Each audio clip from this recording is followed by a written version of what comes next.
to the pick and ban phase. Yeah, going into the pick and ban phase, I'm actually very excited to see one of the pocket picks coming in for USA. Si Xiao specifically, he was actually formerly known as one of the best Chen 1 tricks in the Philippines. Dati, Season 2, Season 3, Season 4, straight to Challenger yan, nag-one trick Shen lang siya. So, ngayon na hindi masyadong in the meta yung Shen, I'm very excited to see kung ilalabas niya nga ba yan. Yeah, and total pinag-uusapan na rin natin ang mga roster. Sinabi rin sa akin ng coach ng FIT kanina na yung mid laner nila ngayon was their mid laner sa Team B nila last year. But yung mid laner nila sa Team A this year stepped down to the jungle role para doon sa mid laner ng Team B. That's some next level senpai move. Parang, you know what? It's about time. Or maybe there's a different logic to it. But looking at the banning phase right now, we do see that Shen ban and a Syndra ban as well, and Aatrox to add to their final bans for the first rotation. Meanwhile, for the red side, that's going to be a Renekton and a Seth ban, a lot of top laner bans for this game. Yes, mukhang a lot of attention being put towards that top lane, and looks like FIT really did their research, banning that Shen. But yes, the Aatrox, Syndra, Seth, Renekton bans are very, very good meta-oriented bans coming in from both sides. But we can see right now, first pick coming in for FIT, it's the Ornn. I believe that Ornn is actually the best, if not one of the best top lane first picks right now, given the meta, right, Womi? Yeah, I do agree with that. It's really hard to counter this Ornn in whatever matchup you put. If you put a carry against this Ornn will most probably masasabayan niya yung damage nun and being tanky as well. That's a problem with Ornn. And not only that, yung Ornn Horn talaga yung pinaka ginagamit dito kay Ornn. That long range engage for a top laner who's tanky as hell, it sometimes feels like cheating. And they actually pick this Trundle as well. I just love how they took off that one counter for all the tankiness that Ornn can provide. Yes, ang ganda nga ang ganda ng response ng FIT dito. On the side of USA, they did pick the Maokai, which is actually a flex top lane. Pwede nga rin yung support with the very also popular fasting Senna. Pero very smart nga, like you said, picking that Trundle to because of his ult, Pag inu-ult kasi ng Trundle ang isang tanky champion, nasi-steal niya yung pampakunat na stats, yung MR tsaka armor. So, very smart pick and ban for now sa first phase coming in from the side of FIT. But on the side of USA, they do lock in that third pick Janna, which is very interesting. What do you think about this, Womi? Honestly, this is something I would not like to see for the most part. The picking Janna early on just reveals on how less of a kill pressure bot lane you will have. Honestly, but maybe they do have a plan with it, and synergy wise I think it's good. You have an Elise as a jungler. If you have someone who can disengage, you give freedom to this Elise. You unlock the potential of this Elise to try for assassinations, try for tower dives, because honestly Elise doesn't need that much of a tanky support to be able to tower dive. That one repel could reset that third aggro and just be enough to dive that bottom lane again and again. But maybe they have other plans, but they do hover over this Ashe. And I do hope that they don't lock in this Ashe, please. Thank you. They do lock in that Ezreal. This is a fairly safe bot lane coming in from USA. Yeah, fairly safe indeed, Ezreal, with that Arcane Shift and Janna providing that overall protection. I don't think FIT will be investing much time into their bot lane, like putting pressure there kasi nga Ezreal, Janna. Pero interesting to see that Vayne ban, that last pick Vayne ban. I think that is actually a target ban. As far as I know, the ADC of USA is very strong on champions like Vayne and Kai'Sa. Pero yun nga, Ezreal yun na lock in, hindi Kai'Sa. And with my research, parang hindi siya masyado nag-Ezreal, but baka may secret Smurf siya na nilalaro, tapos Ezreal one trick pala siya. But we can see right now, Saya getting locked in for the side of FIT, and lastly that LeBlanc, which are two very solid picks. And coming in for the last pick for the side of USA. We have to see what he will pick. What do you think the last pick will be, Omi? You know Timo? what? Sige, Timo na. Lock in na natin yan. Joke lang. But going to the, I'd like to total see nakita that. na natin yung buong spread ng champions ng FIT. Let's talk about their potential to tower dive. I think that's Sure. the biggest importance of this composition. You have a Galio, you have a Saya, you have LeBlanc, you have an Ornn. You have all the tools to enter those turrets and just have that pillar to block off the escape routes. But to counter that, let's look at USA. A lot of disengage, a lot of poke, and not only that, Maokai's ultimate can be used both defensively and offensively. A lot of versatility coming in from the spread of champions from USA. So I'm quite happy to see that this draft panned out to be actually okay, even if they picked that Janna early on. I completely agree with you, Omi. And I feel that to add on to what you were saying, see X Haste on Elise, I feel that the overall pace on the side of USA will heavily rely on him being na sobrang lakas na early game jungler yung Elise, and she doesn't really scale that well into late game. So tingnan natin kung paano niya aalagaan yung side ng USA. And aside from this, I think that in terms of split push, I think mas merong options rin yung side ng USA kasi may Corki sila, may Maokai sila. Ezreal, let's see if he opts to take TP. Pero grabe talaga nga. Like you said, in terms of team fight, tower diving, I really have to give it to the side of FIT here. But again, sinabi mo na rin yung split pushing potential. Let's look at that a little bit. The package coming in from Corki. I'm not a big Corki player, but I know you are. I'd like to ask you on... Oh no.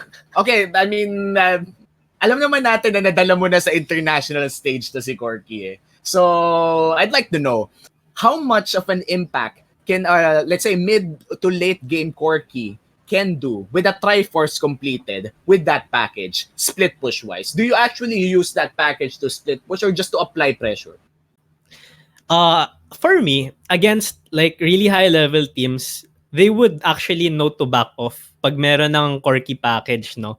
So, usually for pressure talaga yan. Pero in terms of split push, zeroing in on that, right now, in terms of meta, pro players actually opt to build Corki speccing that Muramana, no? Para mas malakas yung late game niya. And that's what I kind of want to see kung igagawin nga ba yun ni Dax or hindi. Kasi kung yun yung gagawin niya, I really feel that may potential na mag-split push macro style yung gawin ng USA dito, Omi. Yeah, I mean macro is always an important part in competitive 5v5. You can have the best draft. You can have the best micro skills, but if you don't know how to finish a game and finish it quickly or tone down the game, pabagalin nyo para makuha nyo yung power spikes nyo, yun yung big game changer eh. But speaking of game changers, who is the player to watch out for the side of USA and FIT? Sino sa tingin mo? Okay. From popular consensus slash kinda low-key stalking, sa tingin ko, si Toning, yung star player ng USA. Which is kinda interesting kasi he's actually on the support role. Pero if you think about it, if you're on Janna, with your Q, yung tornado, nagaganon, yung ult niya that can be used for like a really great disengage given yung team comp ng FEU, na FIT. I think kung magampanan niya talaga yung role ng Janna at her max potential, sobrang laki ng contribution ng Janna dito sa side ng USA. For the side of FIT naman, I think they're actually all really good players and we have to watch out for all of them. All of them can bring out the potential in their champions, not to take away anything from the players on the side of USA, no? Pero historically speaking, recent splits, very impressive talaga yung performance ng FIT players. So, I'm just really excited to see what all of these guys can bring to the table for the first game of this best of 3. At yun na nga, narinig nyo na rin sa kasama ko si Ferzerk that this is just the first game of this best of 3 match. We are in Esports AcadArena Starforge. Everything na nangyayari dito is for the benefit of Philippine Heart Center. But going back dun sa topic natin, gusto kong sabihin na the last champions coming in for Esports AcadArena hails from Visayas. So that just means that their competition there is, let's say, quite harsh. We don't have the same stream channel, as I know they have a different casters there, and kumbaga dayo sila ngayon dito sa invitations Oo. natin as usual. Dayo din sila nung Esports AcadArena Finals, but that didn't stop them from getting that championship. Umuwi sila ng Visayas ng kampiyon. That's something that they can talk about for years, and they actually beat UE in that intense best of 5 series. I remember that. I casted it with Riku, and I saw myself in awe on how much they could perform there. But maybe nagsiscrim-scrim din lang sila dun sa mga Visayas people, and who knows? This could be a match that could preview what USA could do. At sinabi mo na nga, it's FIT, historically proven in Manila. Let's see kung anong magagawa nila. We're heading straight to Game 1. Heading straight to game 1 indeed, and like you said, mukha talaga sobrang exciting yung makikita natin sa first game na to. But speaking of excitement, let's take a break on that. Mukhang may pause tayo coming in right now. Since there is a pause, Umi, maybe we want to talk a bit about yung AcadArena Alliance. Ano ba yung AcadArena Alliance? Well, AcadArena Alliance, based on what I know, since inaasikaso ko rin naman yung Teletigers with Alliance, it's a program from Esports AcadArena that empowers the student organizations to put esports in their universities. And that's what we desperately need. A lot of universities around the Philippines have no esports org inside their universities. One good example of, actually two good examples of active orgs right now would be the one in iAcademy and the one in FIT. And that's because a lot of their admins are very progressive towards these kinds of things. But for a lot of old-fashioned universities, UST, UP, and maybe other universities as well, we need a little bit of a nudge or even a big push coming in from Esports AcadArena and Alliance as well to help us put that esports inside the university. Yung official, yung tipo na makakapaglagay tayo ng poster sa loob ng universities natin, mararally natin yung mga estudyante natin ng legally, hindi natin kailangan umasa sa lahat ng makukuha lang natin outside the university. And that's what I love the most about Alliance. Kaya pag nagtatrabahuhan talaga natin na mapasok ang esports sa ating mga colleges. Okay, and speaking of pasok, mukhang papasukin ng side ng FIT ang jungle top side ng USA. Let's see, Haste being spotted out by the squad here. He backs off, but looks like an early ward will be placed down by the side of FIT. And this is very important actually. Pero makikita natin si X-Haste, i-clear niya yung ward. So, I don't think this early in the game, malalaman ng FIT. Saan ba sa start si Elise sa jungle path niya? Sino ba dapat yung mag-ingat sa lane? So yeah, good job on the side of X-Haste to actually clear that ward out right away. Yeah, and nakita din ng USA na nasa blue side ang Ornn nila. Actually, hindi doon magsa-start ang Trundle. He will be starting on the red side at magkasabay sila. Same side sila magsa-start. So that means we should expect that there should be action on top lane at around, let's say, 4 to 5 minutes because that's what usually happens pag nagkakasabay ng ganitong ruta ang dalawang jungler on opposite sides. You know what's very interesting? I see that Agito Kano's HP has been chopped down a little bit. He has that refillable pot, pero wala siyang ibang items. He opted to put down a pink ward dun sa blue side, sa blue buff nila to spot any jungle invades. But I think this is actually a pretty smart move because Ornn can just buy items in lane naman. Tapos ang kalaban niya naman is Maokai. So not much pressure coming in for the side of USA in terms of the top lane. So yeah interesting.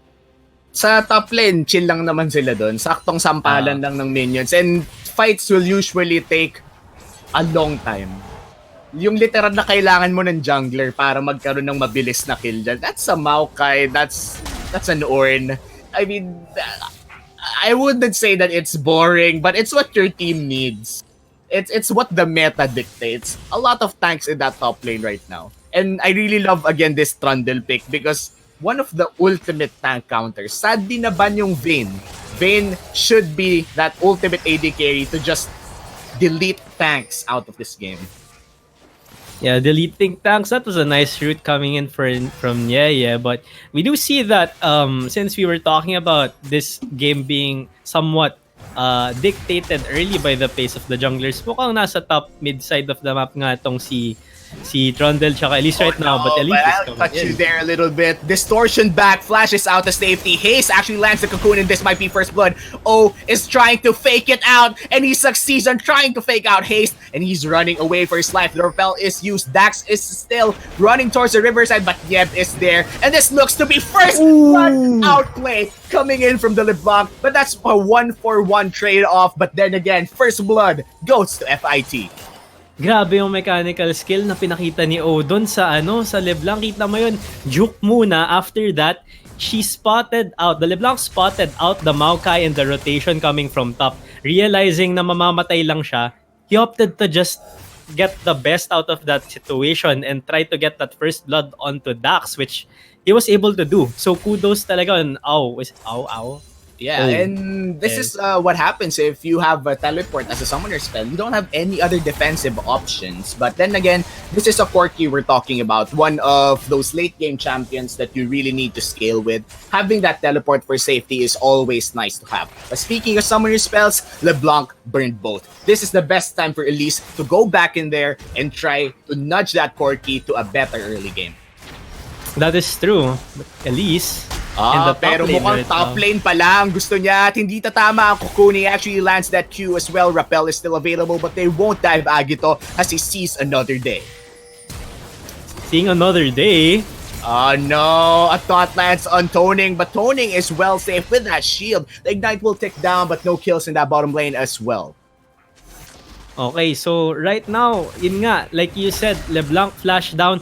Elise has just finished recalling for her first buy and is looking to path towards the bottom side of the map, no?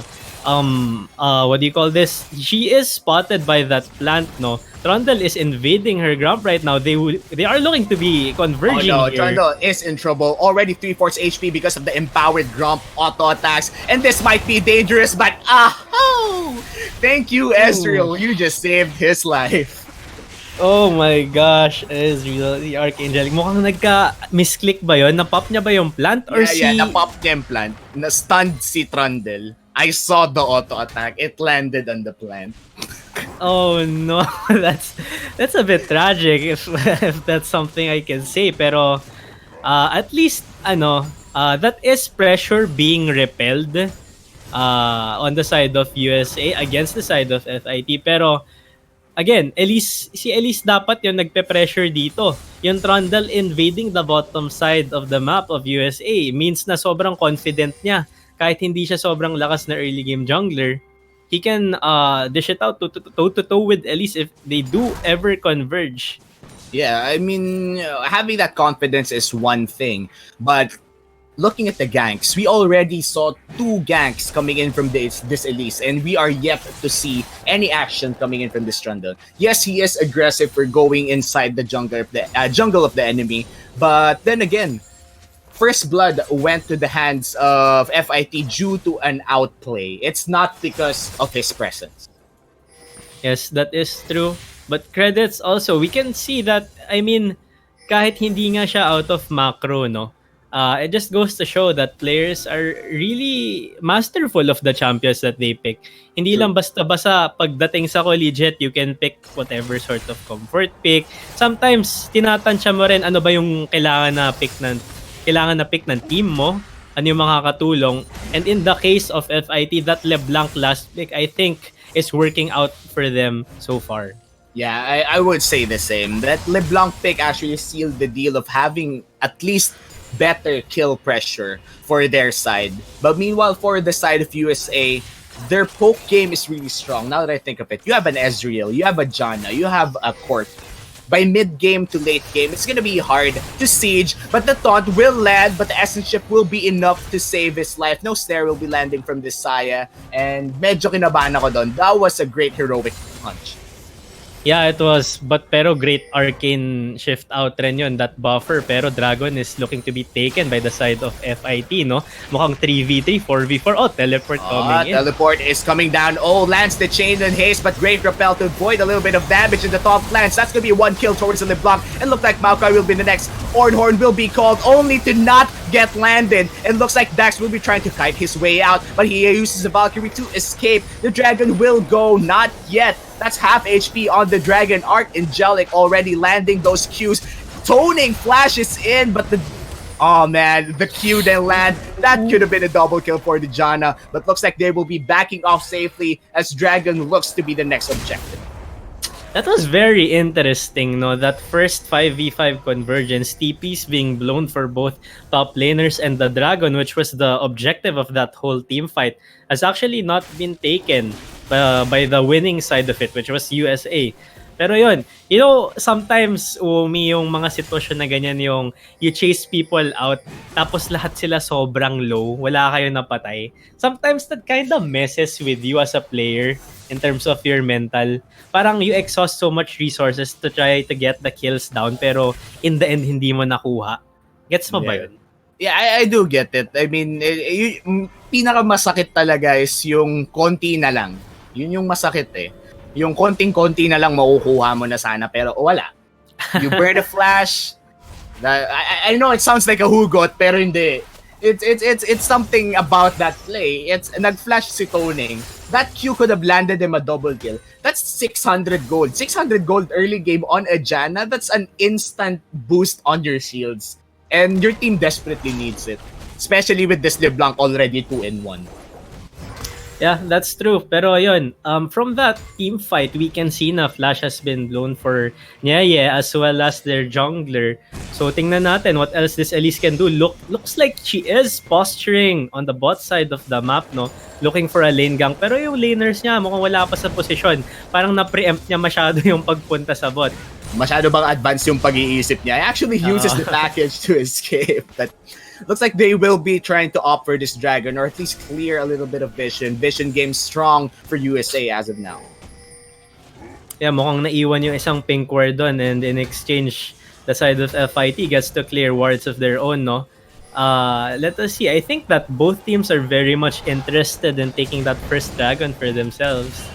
Yeah, and O is looking to have a kill on Dax. Actually burns the flash out of that Corki, respecting the damage coming out from this LeBlanc. And Agito versus Nieb, konting sapakan dito, talsikan doon, pero wala masyadong mangyayari. And O landing those chains once again. It's actually a hard lane for this Corki right now. That is true, but I think kudos to Corki here. Like, taking in that punishment is not much of a big deal because he really wanted to back naman talaga. And this Hex Drinker pickup for sure is helping him a lot survive the LeBlanc lane, which had the first blood up on him, no? But on the other side of things, that kind of delays Corki's power spike. And that makes me wonder, will they be able to survive kaya this early strength that FIT has? Yeah, I have the same questions, but we are looking at an Ezreal who will most likely spike in the mid game to, let's say, pre-late game, depending on how this lane works out, because he's already one kill ahead of the Saya, but look at this, in the mid lane, that's 2 chains landed, but there won't be a kill since the turret was providing safety for that Corki. Alam mo, sa ingay na ginagawa nila sa top lane, akalain mo malalaki yung damage na lumalabas eh, pero it's not that big. But you know what is big? That 28 CS lead being generated from the side of the Ornn. And I think this is gonna be a big deal later on once the two teams converge once more for an objective take. No, your tank being the first to get, well, more tanky or tankier. Big deal yan kasi hindi pa nakapag-scale yung mga DPS mo. Yung Ezreal, yung Corki, hindi pa yan nakapag-scale. So, I expect that it will be a bit harder for the side of USA to play out these team fights. Yeah, and we are looking at Warhammer sa side ng Saya. So that's already instant read. That's an Essence Reaver for your first item. Meanwhile, for the Ezreal, it's quite obvious that he's opting for the Mana Moon as well. Sinabi mo na nga, mga mid-game pa talaga magpa-power spike yung mga DPS natin. So it's all up to the tanks right now. If ever magkaroon ng team fight, the tanks will be that game changer that we need. But I'm quite sure that both teams aren't looking for a straight 5v5 unless it's a big objective such as Dragon. Speaking of objectives, Rift Herald has been taken by Trundle here on the side of FIT. This is going to be a good pickup for them. Baka gusto niyang gamitin sa top lane. Nakita natin, 3 plates na lang yung natitira doon. Good job by Agito here, being able to push that tower, chunk that tower down all the way to 3 tawag doon? 3 platings. And 3 plates, yeah. That's something that translates to the scoreboard as well. Feeling ko most of the majority of the gold lead that FIT generated right now for the early game comes from that top lane plating and of course the CS differential that you mentioned as well.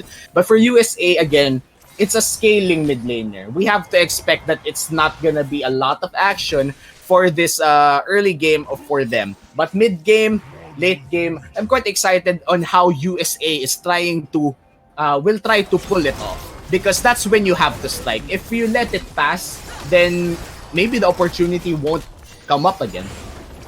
Yeah, that's true. And speaking of opportunities, mukhang papalag dito ang side ng FIT. 3-4 people moving to the side of bot. Maybe they want to get that bot lane tower down, no? Even further bolster the lead of Nyaya here. So we have to see, binigay nga sa kanyang red buff eh. Ayan, Rift Herald being popped. Herald is being popped in the bottom lane, and this is what we were talking about earlier. Masyadong malakas ang tower diving potential ng FIT. And kudos to USA for respecting that. They didn't have to fight that fight. It's a first tier bottom lane turret. Nothing bad will happen as of now. You're not giving up the inhibitor turret. You're not giving up the second tier turret. You still have control and you have scaling carries. So the decision making coming in from USA, I think that's quite good. Having that patience. Actually, yeah, that is true. This is actually a very common mistake that a lot of collegiate or even amateur teams have, no? Kapag kino-contest ng kalaban na team ang isang outer turret, minsan pipilitin talaga nilang pumalag, and sometimes it just, it's just to their own demise. Kasi, yun nga, like you said, hindi pa ganun kalakas yung team comp ng side ng USA to fight this powerhouse of an early team comp of FIT. But yeah, Flash coming in. Flash is burned. The cleanse. Will it be enough? The shield's coming in from Toning and the heal as well. Great Monsoon as the reset is there. He fires that true shot barrage. If that landed, that could have been a kill. But that was a great play coming in from Tonic with the clutch save. Yeah, Toning was in the right place at the right time there on the Janna. Alam niya talaga na, okay, LeBlanc, I'm going to try to mirror. Nasaan ba tong LeBlanc? Tingnan natin if I can turn things around. That is the job of the Janna, no? To help protect your carries, and that is exactly what he was able to do. Yep, and Dax right now getting snared by this Saya, but that doesn't matter that much. You do have that sustain coming in from Fleet Footwork. But speaking of objectives, we have Dragon spawning in a couple of minutes, but we're already 16 minutes inside this game. 3-2 is the kill score, and FIT has that 3k gold lead. Yeah, secondary looking to be this Cloud Drake, no? I'm very excited to see ano nga ba yung magiging third Drake natin. Yung sobrang powerful ba na Ocean Drake giving teams that sustain needed in team fights, or yung pang burst talaga na Infernal Drake, which will heavily influence how much damage each team will be able to deal. Lalo na on LeBlanc, if they do secure that possible Infernal Drake. I would say that Infernal Drake would go towards the favor FIT. Then if it's an Ocean Drake after this one, it's gonna go towards the favor of USA. So medyo may RNG game tayo dito. And looks like the Cloud Drake will be surrendered. I'm joking. The teleport is coming down. You can't cancel that. The Horn is gone. Medyo maskip yung dadaanan. Flourishes the flash away from the Elise, and mukhang Infernal ang galawan. Babagsak na dito si Galio, and Nieb looks to be next. That's gonna be a lot of damage coming in from the side of FIT, and Haze is looking to save his own life over here. But Haze with a bonus movement speed from the spider form will be enough to save his life. Infernal Drake ang sumusunod, and pinag-usapan na natin, RNG game. Medyo sa FIT pumalag.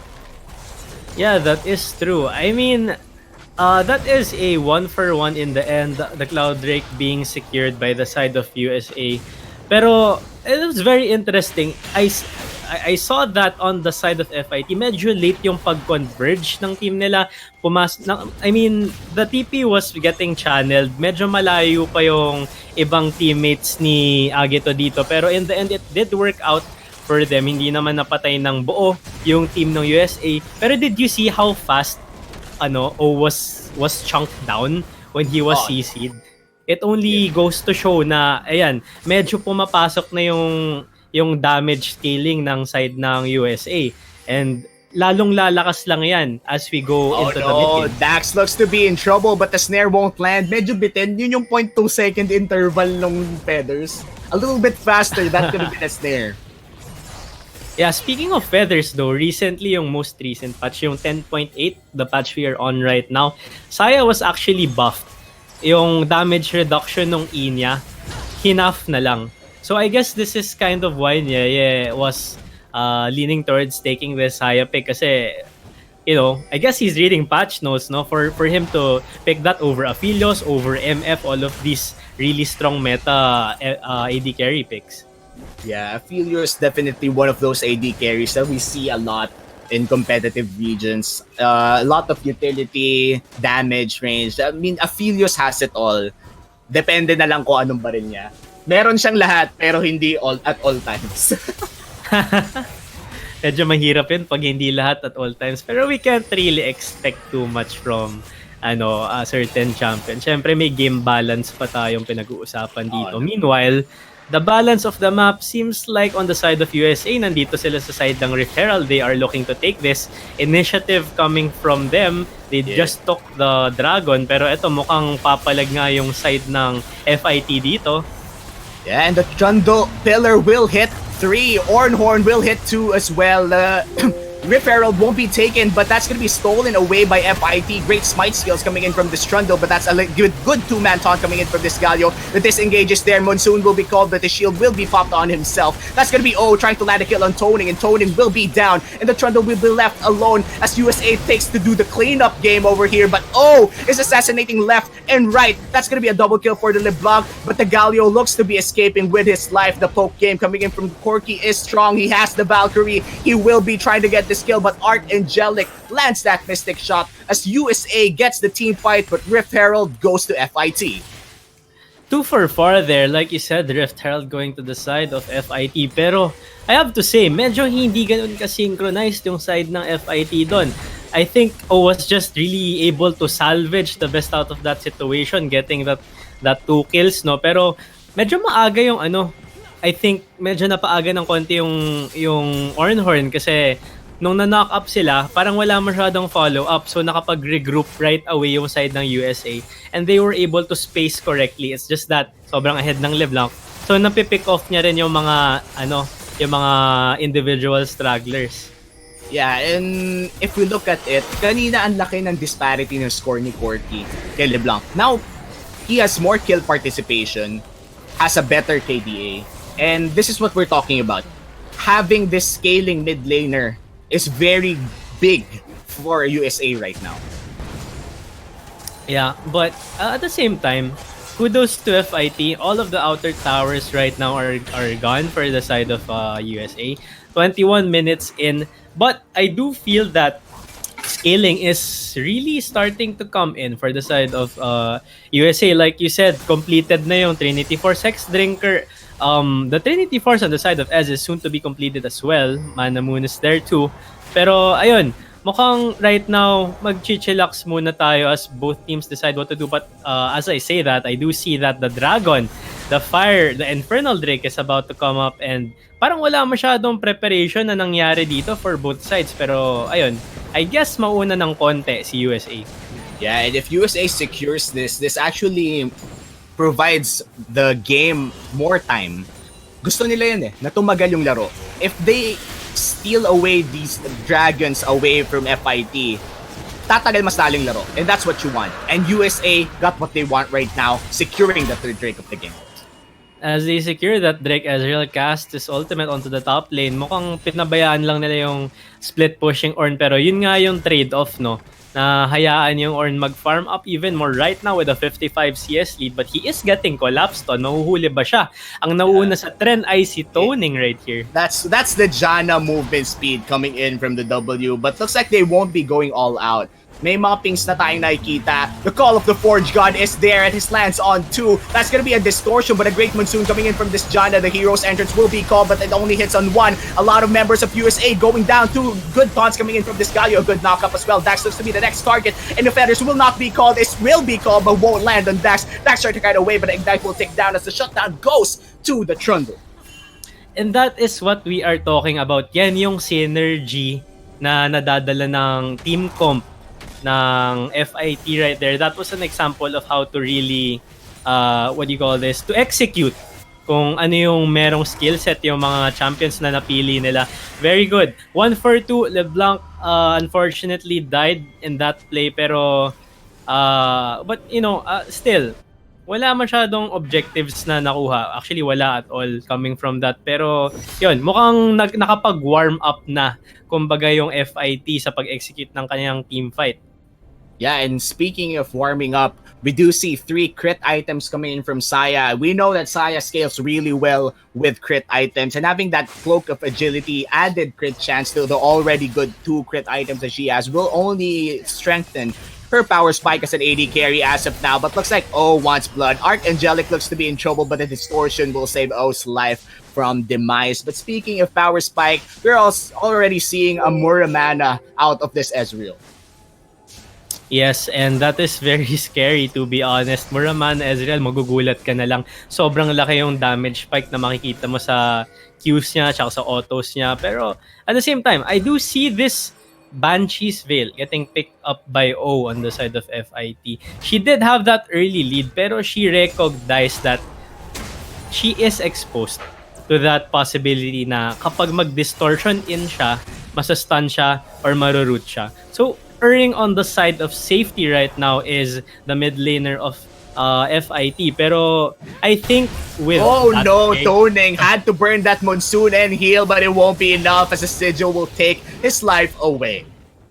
Mukhang magaling talaga pumasisyon to si O. Tapos yung roots niya, yung bindings niya, very on point as we've seen since the early game. Kaya niyang mag-predict with his ease, and that's a really big deal. That's something really scary if you're a LeBlanc player. And this is scary as well. This is a poke composition coming in from USA. This might be a ballsy BR call as of now. 4v5, but that's an Ezreal we're talking about. It looks like they will be stopping this Baron. Realizing their mistake, they're going for the team fight instead. Agito Kano already not landing that knockup as the call of the Forge will land on 2. That's great. The pillar as well, and the Valkyrie is called, but the hero's landing will mitigate a little bit of damage. Haste on the backside, looks like the snare won't land. Great rappel coming in from Haste, and USA is forced to back off. Janna is back in this fight, but no Monsoon yet, as X-Kate will give a killing spree to O. The jungler is down. This might be the right time for Baron. Yes, that is true. Mukhang magbabaron na nga yung side ni FIT. Pero, that TP was kind of awkward. He was TP, Agito was TPing in the middle of the side of USA. Pero it was somehow salvaged. Nakapag-back siya. Tapos sabay-sabay silang umabante. And that is how their team fight should be played out. And they are actually rewarded from getting this 2-0 of a team fight with this Baron. 4,000 health na lang. Is-steal ba? Are they going for the steal though? Agito already on critically low HP on the backside of the Baron. Mas masakit yan, Brody. Looks like Nye will be dead. This might be a leash, but O is there for the cleanup. Dax already on a double kill on this LeBlanc, but looks like Dax will be getting double kill as well. Battle of the mid laners, but Corki is on low HP. The sigil lands kasi point and click yon, pero hindi tumama ang kanyang snare. The distortion will be the final nail to that coffin as O gets a triple kill. Even if Dax died right there to O, kudos to him, no? He was able to force the whole team of FIT out right there, even getting 2-3 kills for himself. I think 2 kills na punta sa kanya. Pero what matters here is na-delay yung pag-take ng Baron ng FIT. And now, mukhang makukuha ng side ng USA yung third Drake of the game. One more Drake to that Infernal Soul, and this is going to be really good, denying that from Os LeBlanc. Yeah, and we do have Trundle alive pero medyo malayo pa. This looks to be a secure dragon pero mukhang ilalaban ng FIT to. Ginugulo na ng Galio as the stunt lands on 2. The Tango will go to the hands of the Maokai. Matatamaan yan, dalawa, but that's gonna be LeBlanc going godlike with that distortion, and Toning looks to be next. Another distortion to this death. A double kill going towards this LeBlanc. The Monsoon looks like walang magagawa yon as the blue team secures the second Drake of the game. This is, I feel, an issue of not having enough front line. We were talking about team comps kanina on the side of USA. Yes, they do have Janna for disengage, but let me cut you down a little bit. Mukhang galit to si Dax. Great burst damage coming in from this Corki. This is the scary part. Infinity Edge. I know, right? Like, FIT was able to take Dragon soon before, pero ako yung Dragon, sabi dito ni Dax, pinatay niya lang yung nag-WN lang siya, Valkyrie in, tapos solo kill. But yeah, going back to what I was saying, not having a tank aside from Maokai, medyo nagiging, intricate yung dapat na maging galaw ng USA sa team fights. Them having a Corki, a Janna, and Ezreal on their backline means that they will have to kite exquisitely well. Exquisite. Because ilang tank to? Tatlo sa side ng FIT. And if they're not able to kite well, one by one, they're just gonna be locked down. Pero yun, mukhang back and forth yung game na to. Uumi, 3K gold lead. It's a thrilling game 1. Game 1 pa lang to ng best of 3 natin para sa mga kakarating pa lang. Wala pa kayo masyadong namimiss. Except sa mga great mechanical displays natin dito sa Game 1, wala pa kayo masyadong namimiss. We are yet to have a winner for Game 1. And again, this is a best of 3 series. For everyone watching right now, abang-abang lang kayo. This is gonna be an explosive match. As of now, we're 29 minutes in. 3 kills lang ang lamang. Sa gold lead, 3K din lang. And looks like this is gonna be a close game until the finish. Yeah, and right now, looks like both teams are actually really close to each other. Speaking of close game, why? Kasi Baron is up.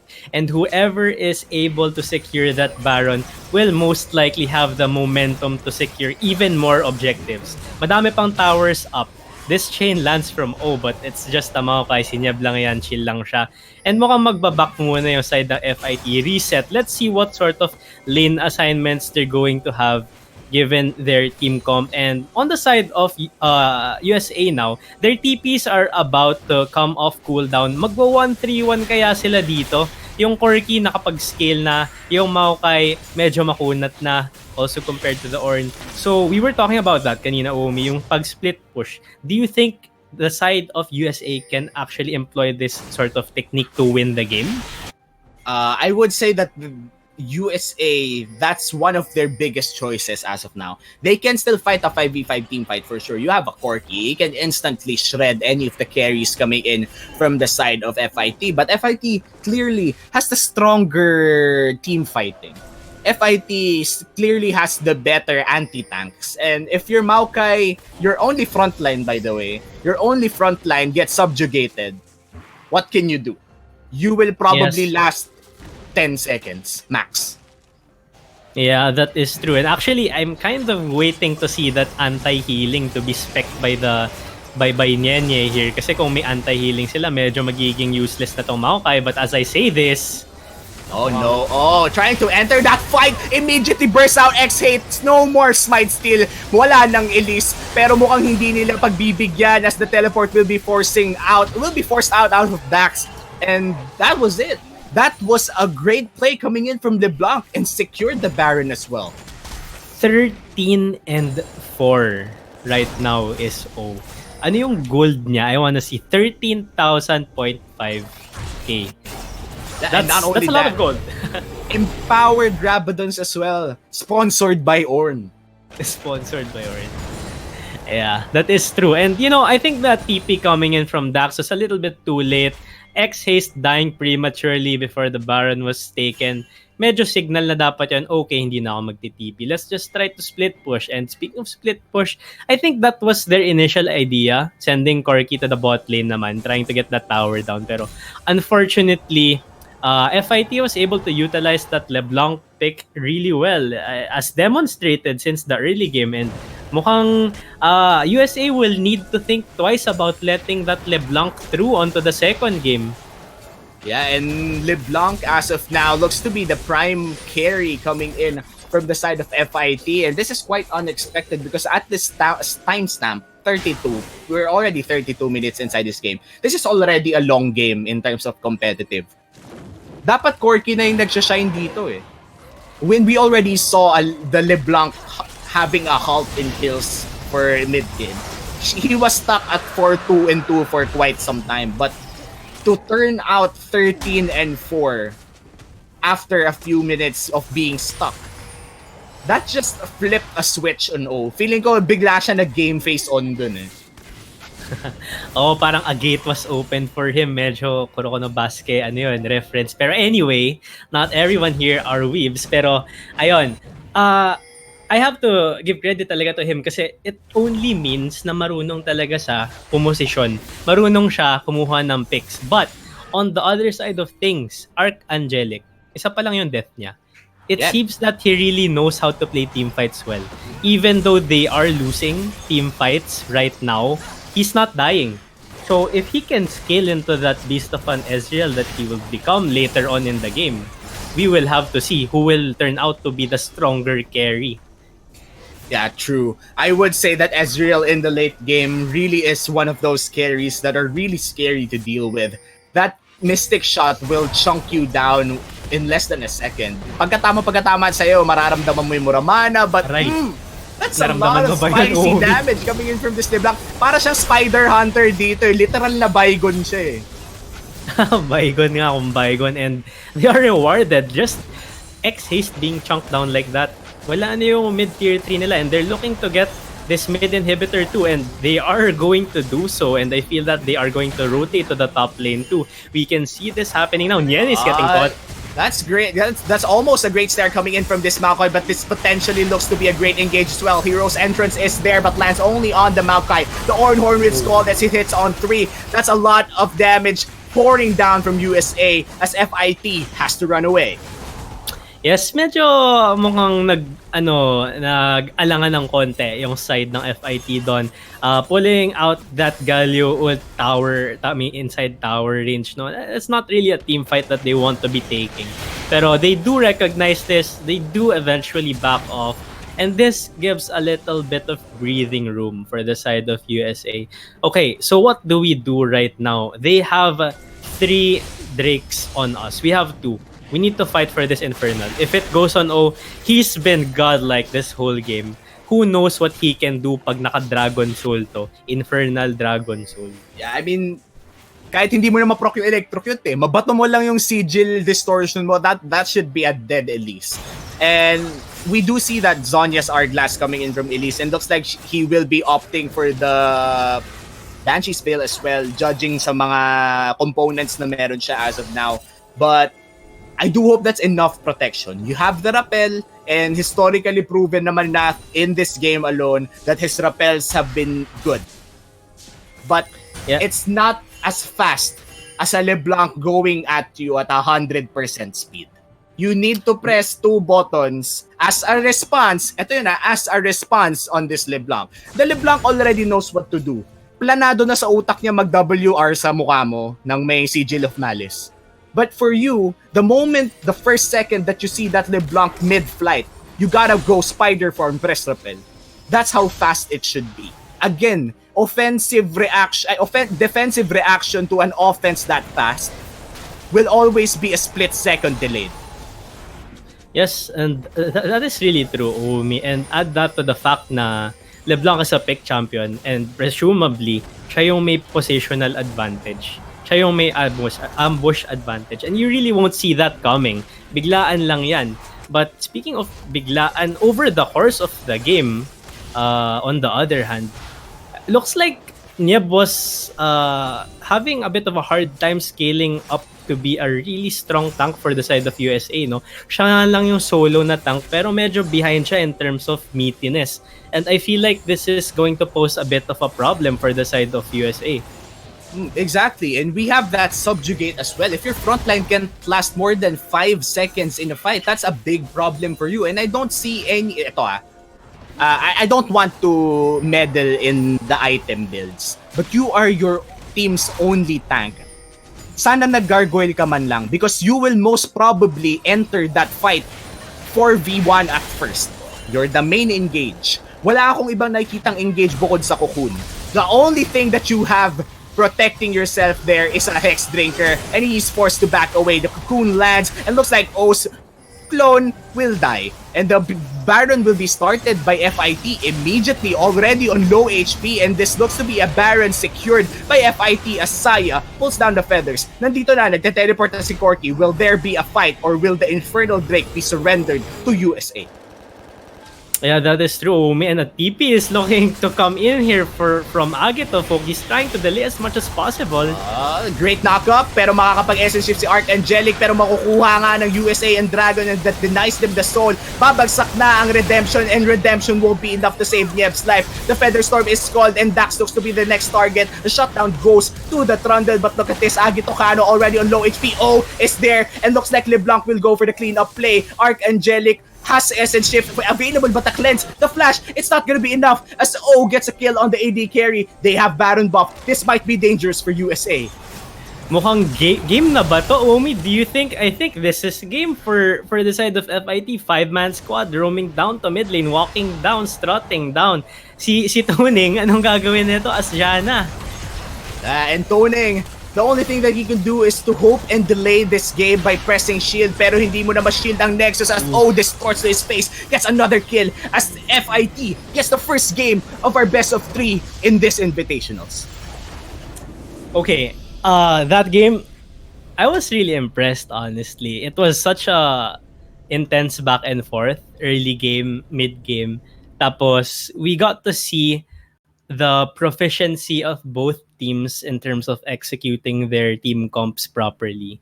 Pero in terms of being more consistent, I have to give it to the side of FIT talaga. And they were able to demonstrate their consistency. On the side of USA naman, kudos for their carries being able to scale, but sometimes scaling itself isn't enough when you only have one tank tapos behind siya. Not to That put is true. Nieb down, but I think that USA will need to make some iterations, significant iterations to their drafting, no? Given what I mean, medyo na-demolish sila sa three tank setup plus LeBlanc Yeah. ng But ng FIT. It's really, I think it is just FIT winning half of the game already in draft.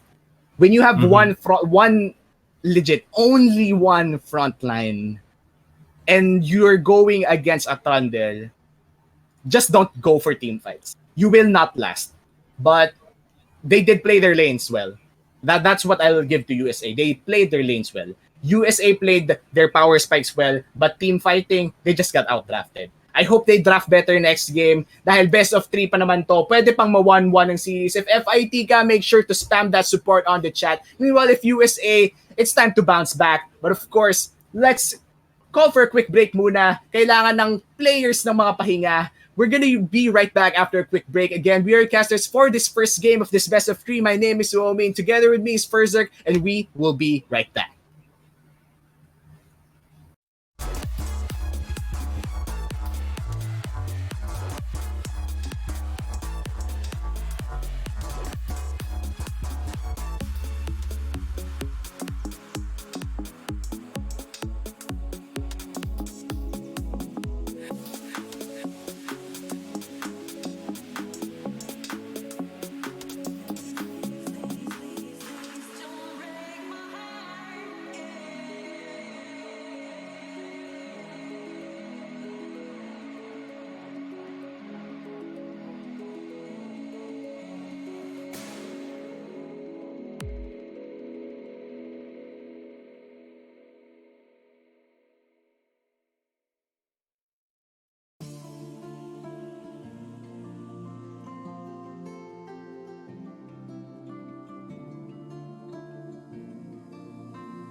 bass on the track, on my face to the back like I'm taking a slap.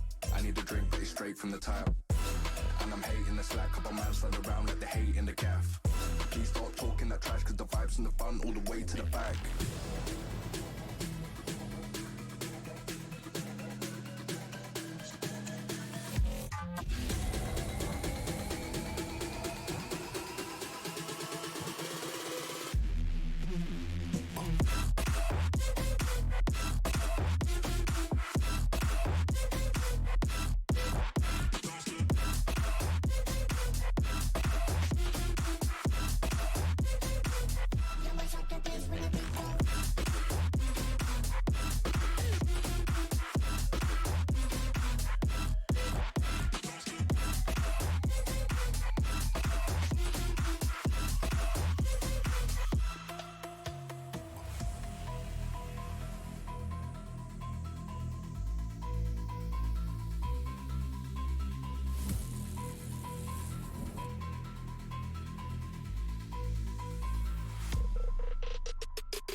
Is that slight work with the bass on the track, on my face to the back like I'm taking a slap.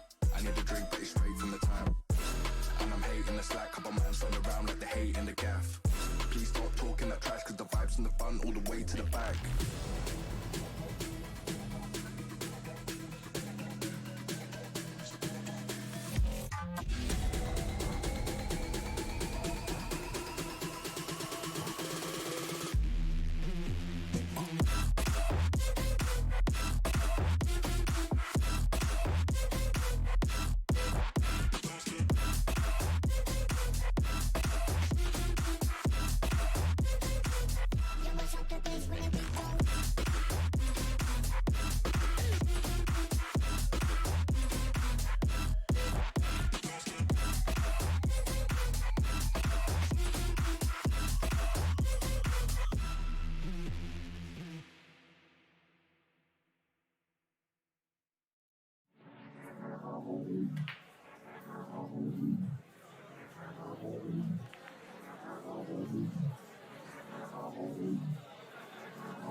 Think you need a vacation, cause I've been bumping on my grind all week, but you're losing sensation. Down for the count before you hit that beat, cause I've been walking around that lifeline, hoping to make a good time last a while. Racing around the mini bar, just catching up to where you are. I'll take any excuse, take any excuse. Cause when I let my guard down, it's like you ain't even around. I just take a cool sip and lose myself into the sound. Cause when I let my guard down, it's like they ain't even around. Just let me take a cool sip so I can finally let my motherfucking guard down, let my guard down. Guard down, let my guard down. Guard down, let my guard down. Guard down, let my guard down. Guard down, let my guard down. Guard down, let my guard. The potion you're tasting started to recognize you were a fake. Quit acting like you're wasted. Just close your eyes until you feel that beat. 'Cause I've been around this late night life, witnessed all those holding back too many times. From the moment you feel the bar break, this night is only what you make of it. Cause when I let my guard down, it's like you ain't even around. I just take a cool sip and lose myself into the sound. Cause when I let my guard down, it's like they ain't even around. Just let me take a cool sip so I can finally let my motherfucking Guard down, let my guard down. Guard down, let my guard down. Guard down, let my guard down. Guard down, let my guard down. Guard down, let my guard down. Guard down, let my guard down.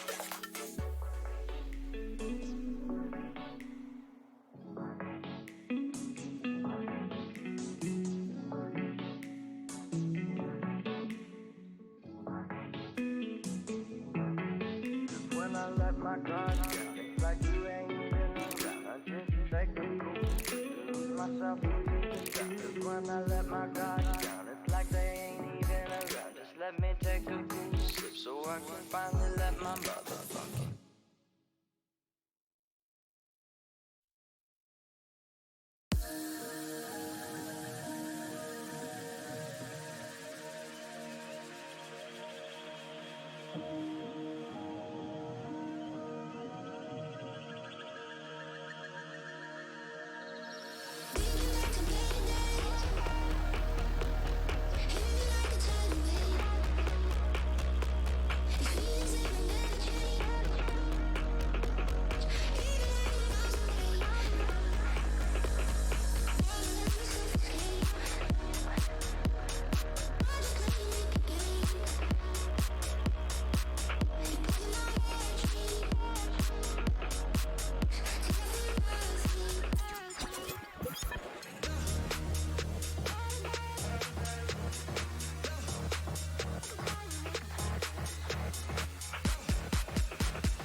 You're not as clever as you think you are. You try to run, but you won't get that far. I'm right behind you like we're racing, like a chasing. All, all your endeavors end with no regret. You play it cool while you try to forget. But it's right behind you like it's racing, like it's chasing.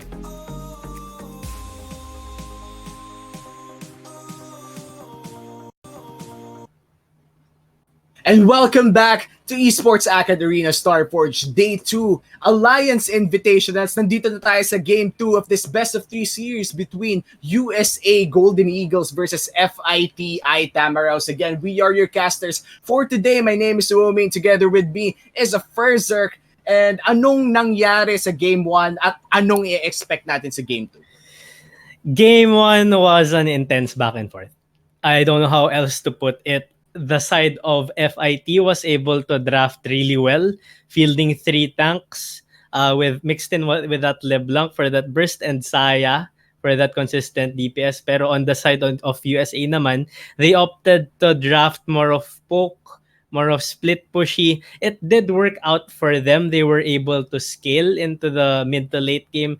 However, hindi naging enough yung single tank pick nila, which is the Maokai. So, we will have to see ano yung iibahin nila in terms of drafting this game too.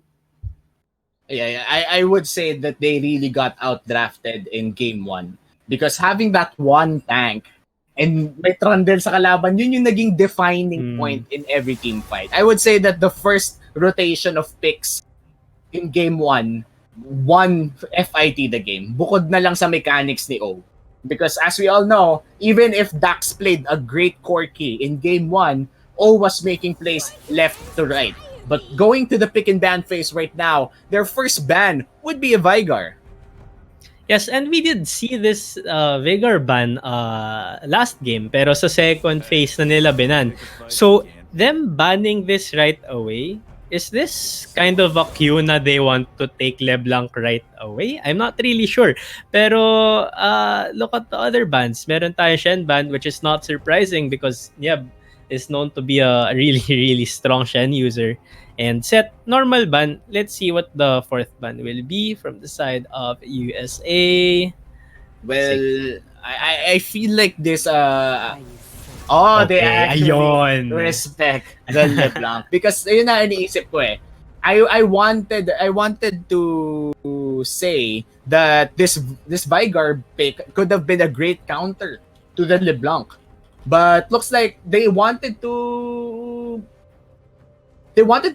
like ban out this LeBlanc. They respect Ao. They respect the gameplay coming in from the mid laner of FIP from game one. Yeah, and rightfully so. And as a response, they do ban off that Aphelios. Archangelic did not opt to go with the Aphelios route, no? Pero yun, Ornn. So they also don't want to deal with that Ornn as well. Solid bans coming in from the side of USA. They are going to be picking red side right now. So let's see what their answer is to this first pick, Renekton, which is known to be a really strong presence at the top lane early, lalo na kung maging ahead siya. Yeah, and not only that, this Renekton can burst down carries even if you're building Bruiser. You don't even have to build like full AD. This Renekton innately has the raw power to just burst down carries. But again, let's just make it clear. Renekton is not a tank. He will not last as long as an Ornn. Last game they had an Ornn. That Ornn tanked so much damage together with that Trundle. But this time, you're not running a full tank. We should expect a different gameplay coming in from Agito. And Agito on this Renekton will most likely try to tunnel down the carries coming in from USA. But for the first two picks from USA, we're seeing a Maokai, again, a Maokai on Nieb, and then a Jarvan in the jungle. And in response, this is another Trundle pick. They did respect that LeBlanc, but looks like we see no respect for that Trundle pick. I mean, this is exactly what FIT did last game. Like, they picked the Trundle into the Maokai and they just did it again. It's just that ngayon may Jarvan na sa side ng USA. And, well, they also picked the Taric, which is interesting. Taric, what comes to mind is that Kalista being paired with the Taric sa bottom lane. We have seen the Kalista pick in pro leagues across all regions, and I'm not sure if Nyene has that down, pero I'm very excited to see that coming out in collegiate play here in Alliance Invitationals. And okay, they do come back. USA comes back to that Janna pick. I feel that they were satisfied. They saw that Dax was able to play Janna correctly. It's just that medyo naging it out was of hand toning. yung- It was toning. Oh, toning rather. Toning rather. Yeah, ayun. But yeah, going back, Toning did play a great Janna. Clutch saves, actually on point monsoons. It just so happened Yes. that LeBlanc's distortion can be casted twice. Yes. Anong magagawa ng isang tulak mo with the monsoon if the Fed LeBlanc, let's just point it out, the Fed LeBlanc with an empowered Rabadons has 2 charges on the distortion. No And- monsoon, no disengage can save you. The only thing that can save you from a double distortion from LeBlanc is the Tam Kench Devour. And we're not seeing any Tom Kench. But speaking of Tom Kench, that could have been a great pick. Oh, they actually pulled it out. They left it open. It's Ooh, Vayne. yung vein. All right, this is it. Yeah. This is the game breaker coming in from USA. We heard rumors about this Vayne pick coming in for AD carry, and looks like makikita na natin sa wakas. But for the side of FIT, they lock in their bottom lane duo with the Taric and Ash. Ash known for quite the big range, and yun ang wala ni Vayne. This might be a hard lane for Vayne if ever mapoke down siya. And again, let's remind the viewers that we don't have a heal coming in from this Janna. All we have are shields. So it's not counted as sustain. It's counted as protection. Corky stealing that away from from Dax. I guess they do respect that pick in a way by taking it away from him. But in response, a Rise getting hovered for the side of USA. I think that Rise somehow rounds off the comp that USA has right now a bit well. But that's, well, okay. So the Rise gets locked in. Okay, so kompleto na yung dalawang side ng FIT tsaka USA. Wumi, initial thoughts. All right, initial thoughts. I feel like we've been pronouncing yung pangalan ni Toning wrong. I've read the comments Toning. a little bit. I think it's Toning. Okay. It's more of a Filipino Toning. name. It's not Tony. Okay. Because para lang, just to Toning, defend ourselves, to parang- defend our integrity, toning is a real word. A real word in English. Akala ko yun. Pero mo, it makes Ako rin. more sense. Toning is an actual name. So from now on, Mas- let's mas call it malutong. Toning. Okay, so Toning Oo, is Toning. malutong, Toning. But initial thoughts on the spread, I would say that scaling-wise late game, USA has a solid lineup. We're seeing a Rise, we're seeing a Vayne, and Jarvan can provide a lot of protection once those flashes are burned. But then again, we're looking at FIT's composition. They have the range, they have the engage, they have the Trundle subjugate. It's the same story coming in from game one. But for you, wait lang. I don't think we have that time to talk. We're gonna talk about a little. We're gonna talk a little bit about Alliance right now. It's from Esports AcadArena, and there's no better person to explain what Alliance is but Miss EAA herself, our director, Metanoiapod. What you call me person. I'm sorry for calling you Miss EAA. I'm an Miss enemy. EA. Thank you so much for having me. Yeah. So about the Alliance program, we have been launching several legs of it already. Sorry, is the voice quality okay? I think it's quite weak on my part. Oh, it's weak. Hi Prod. Yon. Oh, is this okay? Is this better? Yeah, way better. Okay, better. great. Okay, I'll stay in this weird spot of the mic. All right. So the Alliance program, we have been launching several legs of it already. If you saw AcadArena Aces or if you joined it, that's yun lang yung first patikim namin sa Alliance program. So as you guys said, in game one, it is a platform wherein we can support more student orgs across the Philippines. And you don't have to be an org hindi mo kailangan maging gaming org, hindi mo kailangan maging esports org because we think that like anyone can do esports. So you can be a multimedia arts org and we will support a small tournament within your org na pang membership lang.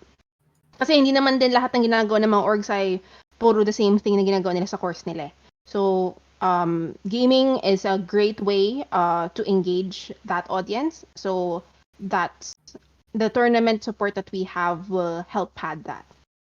I see. So this feels like gaming unifying at least different aspects of what college life is. That's what I'm hearing. I mean, Uomi, what was your course back in USC? Literature. I don't know why I'm good with Literature Yes, major JK. turned pastor turned manager, right? Ikaw, Fraser, what was your course? Business administration. Yeah, see, then there's the business nerd, somehow casting with a lit major. And then yung head nung AcadArena is a fine arts major. So it's like galaxy brain, right? Blender. Yeah, and it's great. It's actually great that we're somehow meeting just because we all play League, just because we all play the same games. And that's where you meet your network. I do agree with that. There is a lot of things that gaming unifies, but for Alliance, I'm quite excited what it could bring for the future. Honestly, I'm gonna talk as a manager of Tele Tigers. I'm really excited to be a part of Alliance. I mean, it's always a nice thing to have that significant nudge to putting esports officially in your university. But I guess that's it for our Miss EAA herself, I knew Marian it. Lim. She will be going back to her EAA cave, JK, unless it's true. I will be talking more about the program in the next game, kung may game 3. If not, let's talk But about it tomorrow. and not just tomorrow. I mean, we do have a podcast later, an AMA with Liab as well. Yep. There's gonna be TG, Kurd, EXO, a lot of people coming in from Liab. Also, Kanji, hailing from Visayas. I would say that it's quite a good time later on the AMA. You can ask them anything. When they say AMA, it's really anything. You have the form down there in the comment section if I'm correct. Ask them anything. You want to know what Cabbage cooks? His favorite food? Ask them. You want to know how tall Kanji is? His favorite color? Ask him. But of course, they're gonna answer League of Legends questions as a priority. So always ask yourself if may sense ba yung matatanong natin before kayo magtanong, because I'm quite sure that they will filter it out before they actually answer. Yeah, AMA actually means ask me anything if anyone is wondering. So yeah, just throwing it out there. AMA. Yeah, and konting tingin lang sa comment section, we see a hashtag USA comeback. Looks like their fans are here to rally them to their victory to even out this best of 3. And of course, shoutouts din sa mga taong nagsusupport sa aming mga casters. We see you. Thank you very much. But looks like we will be heading towards the game in quite a bit. For Zerk, let me just get a quick recap. What would you like to see in this game 2? I want to see this vein pop off. Like that's what my mind is tunnel visioning into right now. I thought tunnel visioning was just something that you'd feel as a player, pero no, as a caster, actually, gusto ko yung mangyari. I want to see that vein kiting everyone. I want to see that vein sidestepping Ash arrows, Tarek True. stuns, and just carrying the team. I mean, medyo biased, I guess, ito sa side ng USA. Pero, I mean, when you see that pick, that's what you expect, no? I mean, Vayne is a very weak laner. Oh wait, You have USA yung nag-pick ng Vayne. So it is biased in USA. It was my bad. ayun. So, anyway, back to what I was saying. On the side of FIT naman, they have that Ash Tarek. Very control yung idea ng lane nila with the slow coming in from Ash, the stuns coming from Tarek. So we'll have to see how fast this Vayne scales into the late game. Pero mukhang may 5-man invade coming in from the side of FIT here. All right, and looks like Maokai will be not in trouble over there. Great ward coming in from this Maokai. Yeah, and mukhang he's just gonna walk it off. Pero I think that FIT is still pursuant on setting up vision sa top side ng map. So that's a ward being placed, 2 wards being placed, one sa brush ng red buff, one sa brush ng Raptors. Pero the Raptors ward is going to be cleared out by X-Haste right here. Pero little does he know, okay, now he does know. He even throws out that flag for that extra attack speed. Pero yun, no choice. They already know kung saan magsa-start si Haste. Yeah. And as of now, that ward will provide a significant amount of information and a significant amount of emotes as well coming in from the FIT.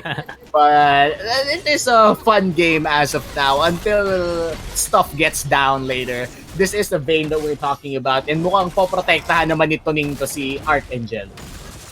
Yeah, it's true. And I was talking about vision, yeah. On the other side of things, alam rin naman ng USA kung saan magsa-start yung jungler ng FIT. So, medyo balance rin yung nangyari dito.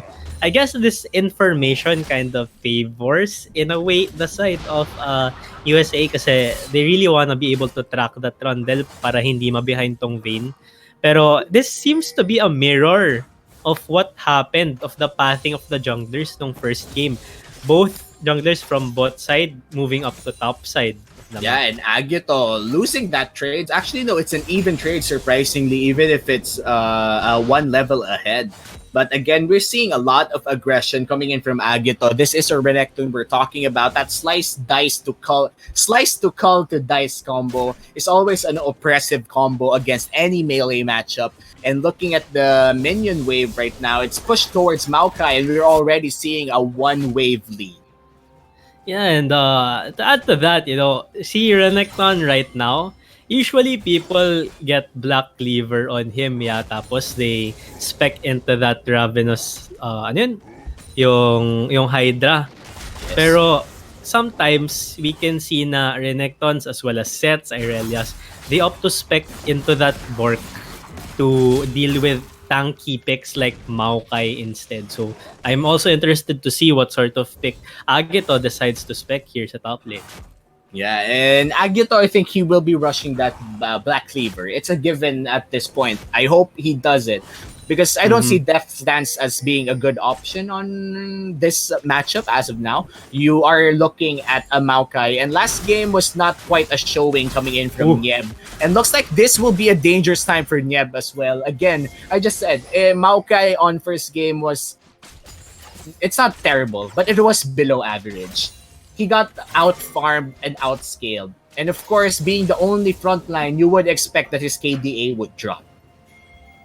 Jarvan You will is die a lot of lingering times. though. But Haste looks like papabilisin niya ang pace ng laro. Forces out the flash out of Nyenye, but he gets stunned. The Condemn will trap this. Taric forces out the flash as well. The heal is there. The exhaust will drop down on Archangelic, and the heal will save Taric's life. He's now out of position. The teleports are dropping in for FIT, and this looks to be a bad time if you're a USA fan. But the first blood goes to USA as Haste gets it down, but looks like Corki will be landing that double pulse.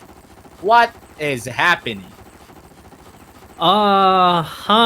So teleport coming in from O, and okay, so there they do They get still a get kill. that. They still get that double kill. That was a great sequence of events, but I'm not quite sure what happened. But let's confirm later. Going back to this game, that's a 2-for-1 trade early on. And that happening early on, meanwhile, this Rise. Yeah, meanwhile, the red buff on O is just slowing Dax so much, and looks like the flash chomp won't even make it. Gibaited by his own teammate. Okay, let's try to rewind a bit. We see 3 kills already on the side of FIT here, pero mukhang naman, stable pa rin as of now yung mga nangyari. But then Corki, with that 2-0 lead, this means faster scaling, faster ramping up. And again, we have seen how O is able to take advantage of his gold lead earlier. Yeah, and not only take advantage, but take over as well. He carried FIT in game 1. Yeah, he actually did 13 and something, and 4 yata yung LeBlanc niya, or something even higher. Pero speaking of taking over, mukhang this first dragon is getting taken really early by the side of this is a great sneak coming in from USA, and this vein will only speed things up. And looks like the first Drake will be sneakily taken by USA 5 minutes in. Ang ganda nung call ni X-Haste doon na mag-take ng Dragon, kung sa kanya man nanggaling yung call. May back timer si Corki right there, nakapag-rotate yung bot lane, may prio. All of the checks were satisfied for that Dragon take to happen. And this is something I really like to see sa collegiate teams. Yung tipong magte-take ng objective, pero is it the right time? And in that case, it was the right time. Yeah, and not only the right time, but the right setup as well. A lot of teams force objectives because it's the right time.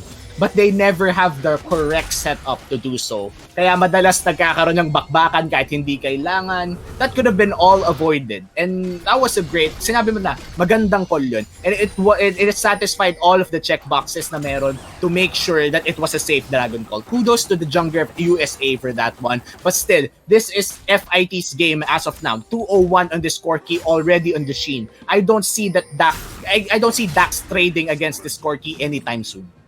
Yes, and we can see right now sa bottom side of the map is this looking to be a blue buff invade coming in. Mukhang magre-reset yata. Tuning.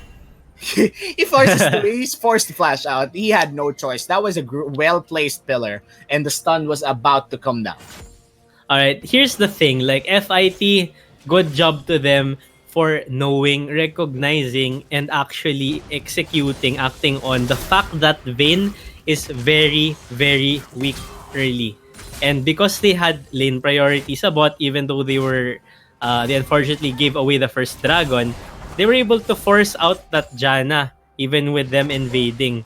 So, alam talaga nila. They know what they're doing. They know how to play against Vayne. They know how to take advantage of that pick. And I feel like they're just going to continue to do this. And I want to see what X Haste will do in response. Kasi he needs to somehow control the pace of the game for Vayne to scale. Yeah, and surprisingly, he was the one who actually had the first gank in this game, and it was in the bottom lane. I would say that it was a 50-50 decision. It was a double-edged sword. If that gank worked out well, that could have sped up the late game for this Vayne. But then again, the response coming in from FIT, 2 teleports immediately going down with a great response. It just secured that this bot lane would have a little bit of an advantage, enough for them to slow down the growth of this Vayne. And again, we're talking about Archangelic here. He is, at least for rumors on us, we don't really know his main account at this point. He is a great Vayne player in Challenger.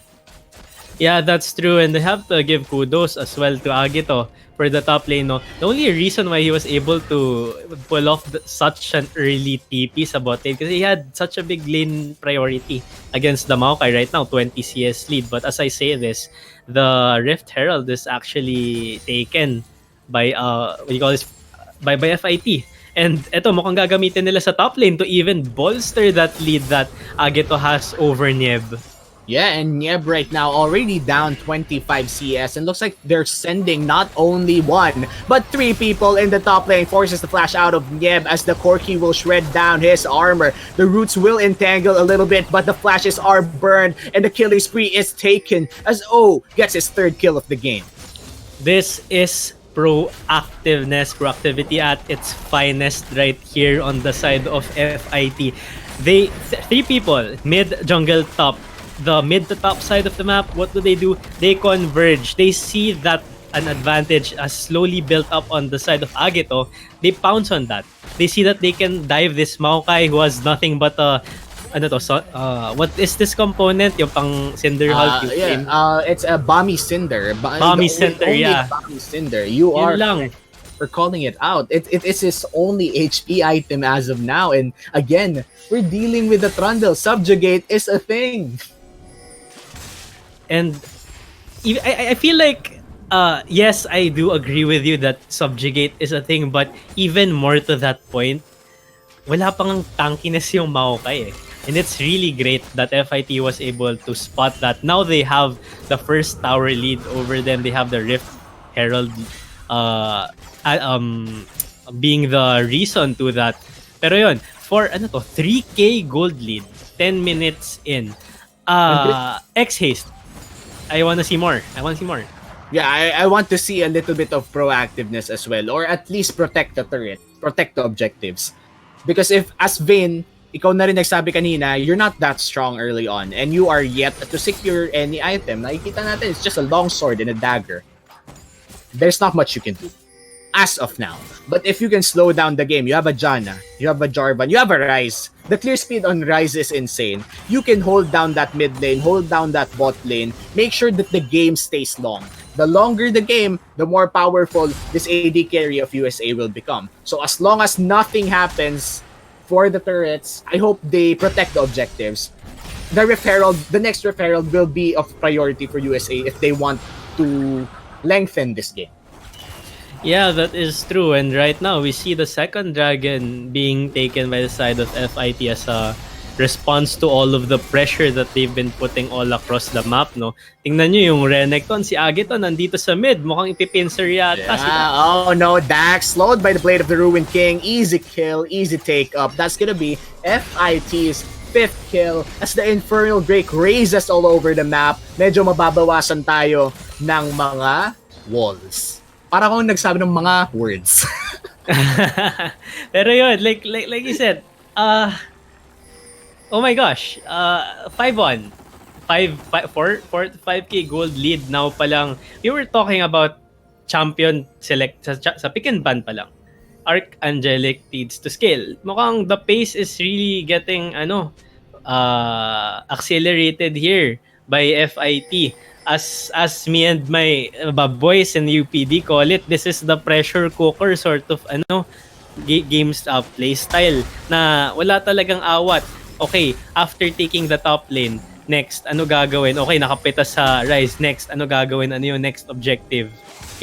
Unrelenting. Kumbaga, alam nila, they have a window, a small window right now in the early game, in the mid game, to do what they should do. And they're doing what they're supposed to do.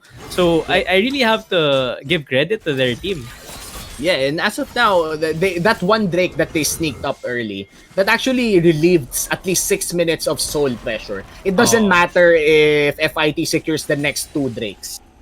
You have 12 whole minutes, at least 15 whole minutes.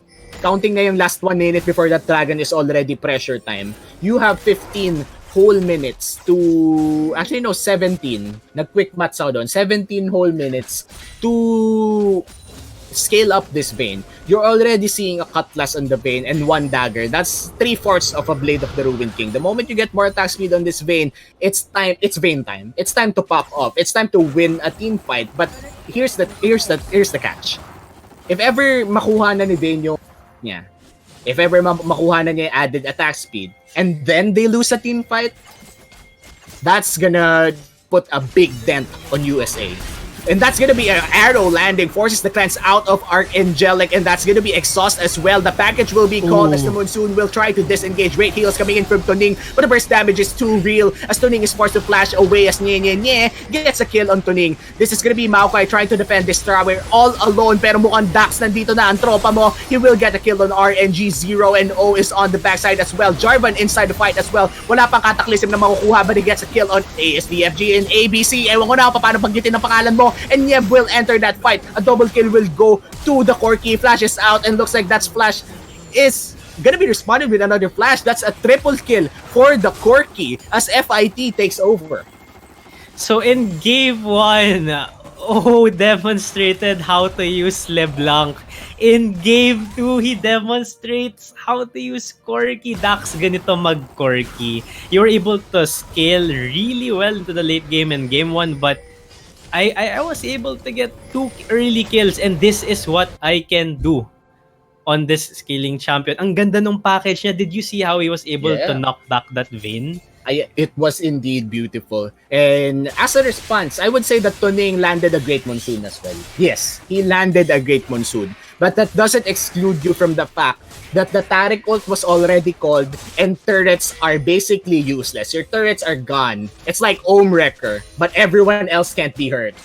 So there's really nothing else that you can do. The moment that the Taric ult landed on a lot of people, it's just game over. Yes, the teleports were there. The response was great. They picked up another kill. Haste picked up a kill on the Trundle. But other than that, it was cleanup time for Corki. And as you would call it, it's janitor time. Janitor time indeed. Speaking of janitor, they sweep up another Rift Herald. And I feel that the play here is to use it on either mid or bot. I mean, this is what I was talking about. Unrelenting pressure all over the map. Saktong galaw lang across all of the lanes. Now, I feel that bottom tower is gonna go down because of he's 6-0 and 4. Napakabilis ng split push niya. And because of this, he's even pulling 1, 2, 3 members to the bot side. Now, this leaves mid open for the taking. I guess they're just waiting on si Trundle to rotate, pero mukhang they're not gonna pull the trigger on this one. This is kind of a breath of fresh air a bit for the side of USA. Pero yan, the outer turret in the bot lane does go down. It looks like they want this. They want O, but haste. This might be a dangerous mission. Doesn't land a flag and drag, and the shield from Janna will try to mitigate a little bit of damage. Will O actually enter this fight? He won't, as the Infernal Drake will be spawned. Rift Herald will be taken out as well in the mid lane. This looks to be a down turret in the mid lane. Yeah, and I feel that USA has to realize this. You can't invest two people to try and take down the Corki, which has a Valkyrie away. This is a Janna on Tuning, and Jarvan with EQ, hindi naman siya hard engage. It's gonna be really hard to pick him off. And because of that, tier 1 tower goes down for free. Yeah, and as of now, the Dragon looks to be going to the hands of FIT as well. But the Cataclysm is called, the Taric ult is there as well that actually protects Agitokun, but the Monsoon will give space for Archangelic. He's trying to kite away, but the Pillar is there on the backside and everyone's focusing on him as the double kill goes to the Ashe. And that's gonna be another kill going to FIT as Trundle is biting down this Rise. No more kiting for you as the triple kill goes to the Ashe. And Tuning looks to be the last member alive for USA as 5 people are munching down on the Janna. This is an ace for FIT. A clean ace. That was a great ultimate coming in from TFC RNG0. Wala silang naramdaman na damage doon. Even when X-Haste got that great Cataclysm down onto the side of FIT, parang wala lang. Parang kinalabit lang sila. Hey, you engage on us? Okay, here, Taric ult. Then we'll turn the tables on you. And they were able to do that. Why? Because of their immense early game lead.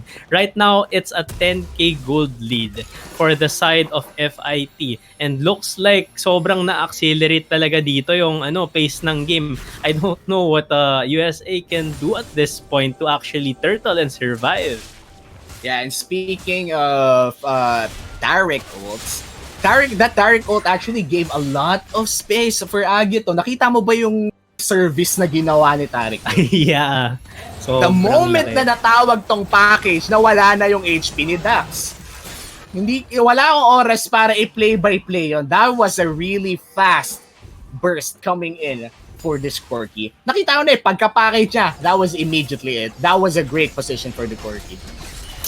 You know how sometimes when you see like a 3-0 Z ult you know you're gonna die. This time, it's a Corki with package. Nag-trend lang siya sa likod mo. You know you're gonna die. That's a bit peculiar, no? Kasi it's a Corki. Dapat nagsiscale yan. Pero because 6 umaga yung late game siya, naging maaga yung late game eh. Tingnan nyo to, like Infinity Edge, Trinity Force being formed as early as before 20 minutes. Yeah, this is crazy. May source boots na rin siya, and that gives a huge boost to people who are looking to get magic resist. But speaking of scaling, let's not discount the fact that USA still has that Rise. Yes, it's an 11k gold lead, but the Archangel sector is already up for the side of USA. Let's hope that they can actually pull off one team fight. If ever they do win one team fight, it's a big chance for USA to have a comeback. Ito yung literal na pag matatalo ka na sa solo queue game mo, promos mo pa, tas biglang, okay lang, Vayne late game, may late game Vayne. That's the time. We have to put our faith in the carries of USA right now. If you are a USA fan, this is a 10k gold lead, but we've seen comebacks happen before. It might happen right now. And that is true. Me especially being a big fan of Vayne, I'm still really hopeful that he's gonna be able to turn it around, but looks like he won't because this Baron is slowly being chipped down by FIT. Sobrang bilis. Sobrang bilis. Not only that, the double teleport. Oh, the Jarvan is here. They might go for the saves, but the steal actually, but that's gonna be it. A lot of stun standing on the X8. He flashes in. No steal will happen as the Jarvan goes down. USA, they're crumbling down to the pressure that is Agito and the Monsoon won't even do a thing as Agito will dive this turret. Actually, he won't. You're debating me. This is Dax in the middle of 4 people. He only gets 1, but that's gonna be a great shutdown kill going to the Vayne, and this might be the sliver of hope that Vayne wants to see. Hopefully, but did you see what patience was demonstrated by ASDFG right there? He did not smite early at all. Hinantay muna nilang mapatay si X-Haste bago i-secure yung Baron, and that was below 1,000 HP. Grabe yung discipline na na-demonstrate ng FIT doon. And rightfully so, they were able to secure the Baron because of that. But at the same time, yes, you're right. Shutdown coming in for Archangelic here, and mukhang they're trying to pull something out of the bag, pero mukhang nag-aatras lang dito si FIT, playing it safe as they should. Yeah. I really hope that USA can stall this game out. Sobrang I want to see this vein popping off pa rin. Yeah, they don't have to fight for this dragon. It would be great if they got this dragon, pero they don't have to. It's still no soul pressure. And that extra 6 minutes of having time to pump up more items for this vein, complete these Zonias for this Rise will be great for them. Even greater than trying to risk it all for a second blade. So let's just hope that sinabi mo na, that they delay this game. Let's hope that patagalin pa nila. But FIT has other plans. FIT wants this done already. They want a clean sweep. And looks like they're gonna take this dragon and look for the next objective. Yeah, that is true. And I just see right now that actually si Agito, he did opt to build the spec that Bork, no, against that Maokai to shred the tanks down. Pero at the same time, at this point, I feel like it doesn't matter much. Kasi hindi pa makunat yung tanks nila eh. And that's something that USA will have to deal with. Kailangan sobrang ayos nung spacing nila, kailan aatras ng tanks, kailan magpipil for vein, para somewhat mahinder yung accelerated pace nung game. And now, it's only one tier 2 tower left for their side. Tapos mid inhibitor is down as well. And looks like the team of FIT is converging onto the bot tier T tower. Second to the last na to as the inhibitor turret. And, yeah, and this is quite dangerous, but looks like they will be trying to clear this out. Ito yung problema eh. Your only wave clear as of now would be that Rise. And Janna won't be doing a lot of things since the shield, it's not quite as good as it was in game 1. It doesn't really matter that much when you have O chomping down on... Look at the damage. It just takes down the turret so much. That zoning package to actually Oh secure. no, but looks like Nieb will instantly fall down to the subjugate, and this is gonna be FIT trying to end this game. This direct ult is called, and Nye gets on a rampage. He flashes in, but he's focusing on the inhibitor, and Vayne looks to be the next target. The bot lane